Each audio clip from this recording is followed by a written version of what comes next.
말씀이 주는 내용을 살펴보면 지금 유다의 상태를 이야기하고 있습니다. 유다가 처한 상태를 표현하고 있는데요. 어떻게 표현하고 있냐면 1절을 보면 그들이 말하기를 가령 사람이 그의 아내를 버림으로 그가 그에게서 떠나 타인의 아내가 된다 하자 남편이 그를 다시 받겠느냐. 남편과 아내로 비유하죠. 그 유다를 아내로 비유하는데 그 아내가 남편과 이혼을 하고 그리고 다른 남자에게 재혼을 합니다. 그러다가 다시 원 남편에게 돌아온다면 받아주겠느냐 하는 그 이야기를 하죠. 그러니까 그 여자를 유다로 비유하고 있습니다. 그러니까 유다는 그 남편을 버리고 다른 남자에게 갔다가 오는 그런 상태로 이야기를 합니다. 근데 1절을 보면 그들이 말하기를 가령 사람이 그의 아내를 버림으로, 그러니까 아내를 버렸다 그러면 누가 그냥 주도권을 가지고 있는 것 같아요? 남편이 주도권을 가지고 그냥 아내는 원치도 않는데 남편이 그냥 나랑 헤어져 이런 거 같이 보이잖아요. 하지만 이 본문의 의도는 그것이 아닙니다. 아내를 버림으로 라는 것은 그 당시에 아내가 헤어지기를 원할 때 남편은 그에게 이혼 증서를 써줍니다. 이혼 증서를 써주지 않으면 그 당시 여자는 이 남편과 헤어지면 굉장히 힘든 상황이었어요. 그래서 남편이 아내를 보호한다는 차원에서 이혼 증서를 써줍니다. 그렇기 때문에 이것은 남편이 버렸다는 말은 이혼 증서를 써준 것이니까 사실은 이 여자 쪽에서 헤어지기를 간절히 바라는 그런 상태를 말합니다. 근데 그냥 남편은 아내가 하도 원하니까 그냥 그를 보호한다는 차원에서 이혼 증서를 써준 겁니다. 근데 그 여자가 그러고 나서 다른 남자에게 갔어요. 그러면 그거 잘 살면 좋은데 또 그러다가 돌아와서 날 받아주시오 하는 그런 상태입니다. 그러니까 이 여자의 행실이 어떤가 하는 것을 보여주잖아요. 이 상태가 누구예요? 이건 비유예요. 지금 유다의 상태가 그런 모습이란 말이죠. 근데 그런 일이 딱 한 번 있는 것이 아니라 그런 것들이 반복된다고 말하고 있죠. 그리하여 그 땅이 더 크게 더러워지지 아니하겠느냐 하니라. 내가 많은 무리와 행음하고도 내게로 돌아오려느냐 여호와의 말씀이니라. 그러니까 이것이 다른 사람들에게 또 행음하고 또 돌아오려느냐라는 말을 씀으로써 그들이 얼마나 타락해 있나 하는 것을 이야기하고 있죠. 그래서 2절을 보면 내 눈을 들어 헐벗은 산을 보라. 내가 행음하지 아니한 것이 어디 있느냐. 내가 길가에 앉아 사람들을 기다린 것이 광야에 있는 아라바 사람 같아서 음란과 행악으로 이 땅을 더럽혔도다. 그러니까 이들이 뭐 산과 광야 뭐 모든 것이 그냥 그 행음으로 더럽혀진 만큼 그들이 온 땅을 더럽혔다라고 말합니다. 그러니까 이 행음 이것은 뭐냐면 하나님을 섬기지 않고 우상을 섬기는 것은 영적 우상이라고 그러잖아요. 그런 모습이 지금 유다의 상황이라는 것이죠. 그래서 그들은 그런 일들을 행하면서도 어떤 느낌을 가지고 사느냐. 3절을 보면 그러므로 단비가 그쳤고 늦은 비가 없어졌느라. 그럴지라도 내가 창녀의 낯을 가졌으므로 수치를 알지 못하느니라. 그러니까 수치스럽다는 것을 그들이 모르고 있다는 거죠. 그러니까 얼마나 죄에 무뎌졌고 하나님을 떠난 그런 나쁜 상황들을 인식하지 못하는 그런 아주 안 좋은 상황을 이야기하고 있죠. 4절과 5절을 보면 그들이 가끔 뉘우치긴 합니다. 하지만 그 뉘우침이 진심이 아니다는 것을 이야기합니다. 이것이 당시 유다가 가지고 있는 상태의 모습이었어요. 자, 이 상태를 이제 우쪽에 있는 이스라엘과 이제 비교를 하는데요. 자, 요시야 시대니까 이때 북이스라엘은 있었습니까? 없었습니까? 뭐 물리적인 그 위치와 그 백성들은 있었지만 이미 우쪽은 아수르에게 망한 상태입니다. 이스라엘이 이렇게 두 개로 나눠졌잖아요. 이게 다윗 왕 때는 하나의 왕국이었고 솔로몬 때까지는 하나의 왕국이었습니다. 하지만 솔로몬 이후에 나라가 두 개로 쪼개졌어요. 그래서 우쪽은 이스라엘이라고 하고 밑에를 유다라고 하잖아요. 그렇게 분열 왕국으로 계속 가다가 BC 722년에 위쪽은 그 아수르에게 망했습니다. 그리고 뒤가 아니라 밑에 있는 유다는 그로부터 한 150년은 안 되지만 그때 바벨론에게 망하게 되잖아요. 근데 지금 상태는 어떤 상태냐? 위쪽은 아수르에게 망해 있는 상태예요.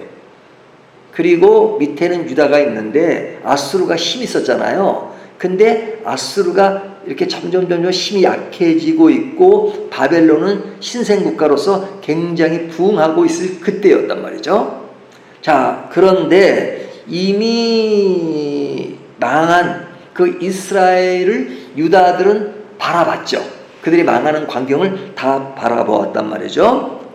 근데 그 이스라엘이 왜 망했느냐? 이스라엘도 똑같이 그 범죄했다. 어떤 범죄냐? 하나님을 섬기지 않고 우상을 섬기는 것에 빠져 있기 때문에 그들도 망했다라고 말합니다. 6절에 보면 너는 배역한 이스라엘이 행한 바를 보았느냐? 그가 만든 높은 산에 오르며 모든 푸른 나무 아래로 가서 거기서 행음하였도다. 누가? 이스라엘이요. 그러니까 이스라엘도 유다처럼 우상 숭배 등으로 하나님을 배역했다라고 말합니다. 그래서 이 8절 11절을 보면 그 이스라엘의 상태를 하나님을 배역했다는 그 배역이란 단어를 씁니다. 8절 보면 내게 배역한 이스라엘이 간음을 행하였으므로 그러죠. 또 11절을 보면 여호와께서 내게 이르시되 배역한 이스라엘은 그러죠. 그러니까 배역했다라는 말을 씁니다. 이 배역했다는 것은 하나님으로부터 돌아섰다는 거죠. 돌아섰다는 겁니다.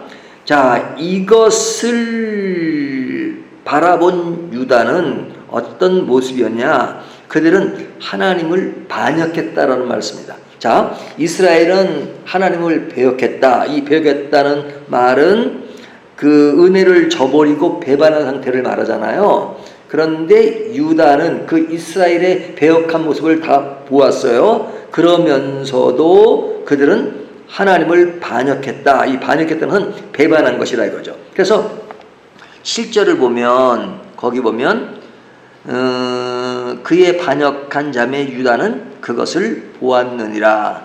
그의 반역한 자매 유다는 그러죠. 반역이란 말을 쓰고 있죠. 또 8절도 보면 앞에 배역한 이스라엘이지만 그 뒤에 보면 그의 반역한 자매 유다가 두려워하지 아니하고 두 관계는 자매로 표현했는데 이 유다는 반역했다 이거죠. 또 10절을 보면 또 거기에 보면 뭐 읽진 않지만 또 반역이란 말을 쓰고 11절 보면 반역이란 말을 씁니다. 그러니까 이것은 뭐냐면 이스라엘의 이런 잘못된 모습을 보고도 7절에 보고도 그러죠. 그 다음에 8절에 보면 두려워하지 않고 그리고 10절에 보면 거짓말을 하고 이렇게 이야기합니다. 그리고 11절을 보면 여호와께서 내게 이르시되 배역한 이스라엘은 반역한 유다보다 자신이 더 의로움이 나타났더니 그러죠. 그러니까 유다는 이스라엘보다 낫다고 생각하지만 하나님이 평가하실 때는 그들이 이스라엘보다 낫지 않다는 거예요. 더 나쁘다 이거죠. 그러니까 이런 겁니다. 강도는 원래 나쁜 놈이에요. 강도는. 근데 강도를 잡는 형사가 있어요. 그래서 강도를 잡는 형사니까 굉장히 좋아 보이잖아요. 근데 안을 들여다보니까 강도보다 더 많이 뇌물을 받고 더 나쁜 짓을 하고 그런 강도 세계와 결탁을 해가지고 더 나쁜 짓을 해요. 그럼 누가 더 나쁜 거예요? 강도는 원래 나쁜 놈이지만 이 강도를 잡는 사람이 겉으로는 강도를 잡는 선한 사람인 것처럼 보였는데 의로운 사람인 것처럼 보였는데 안을 들여다보니까 강도보다 더하더라. 그러면 그놈이 더 나쁜 놈이다. 뭐 이러잖아요. 지금 그 유다를 그렇게 이야기한다. 지금 이스라엘의 그런 것들을 다 보고도 그냥 깨닫지 못하고 그러면서도 자기들은 그 이스라엘보다 낫다고 생각해요. 왜? 이스라엘이 망인데 자기들 망하지 않고 있으니까. 근데 너희가 더 나쁘다 이거죠. 이렇게 지금 평가하는 겁니다. 자, 이런 상황에 놓여 있을 때 하나님은 이스라엘과 유다를 향한 하나님의 그 모습이 어떠냐, 하나님의 그 반응이 어떠냐, 12절과 13절을 보면요, 좀 굉장히 애절할 정도로 하나님이 그들을 향한 말씀을 하고 계세요. 그 말씀이 뭐냐면 12절 보면 너는 가서 북을 향하여 이 말을 선포하라. 지금 선자를 향해서 하는 말이죠. 북을 향하여 이 말을 선포하라. 이르라 여호와께서 이르되 배역한 이스라엘아 돌아오라. 돌아오라는 말을 하죠. 나의 노한 얼굴을 너에게 향하지 아니하리라. 나는 긍휼이 있는 자라. 노를 한없이 풀지 아니하느니라. 여호와의 말씀이니라. 여호와의 말씀은 내가 노를 품지 않겠다. 물론 노하셨어요. 하지만 그러지 않겠다. 내가 긍휼을 베풀겠다라고 말씀하시면서 북을 향해서 선포하는데 돌아오라고 이야기하라. 그러니까 그런 타락한 이스라엘과 유다를 향해서 지금 하나님은 뭐예요? 그들이 돌아오기를 간절히 바라는 그 마음을 표출하고 있죠. 13절에 보면 내 죄를 자복하라. 그것을 강조하죠. 그러니까 하나님은 그들이 간절히 돌아오기를 바라는 겁니다. 자, 이 말씀이 무엇을 의미하느냐? 14절을 보면요. 여호와의 말씀이니라 배역한 자식들아 돌아오라. 나는 너희 남편임이라. 자, 이 남편이란 말이 왜 나오죠?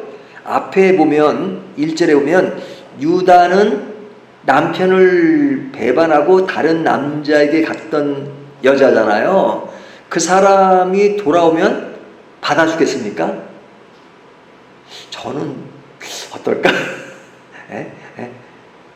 그러면은 배신한 그 사람을 받아주는 게 쉽지 않잖아요. 근데 오늘 본문 보면 하나님은 받아주겠다는 거예요.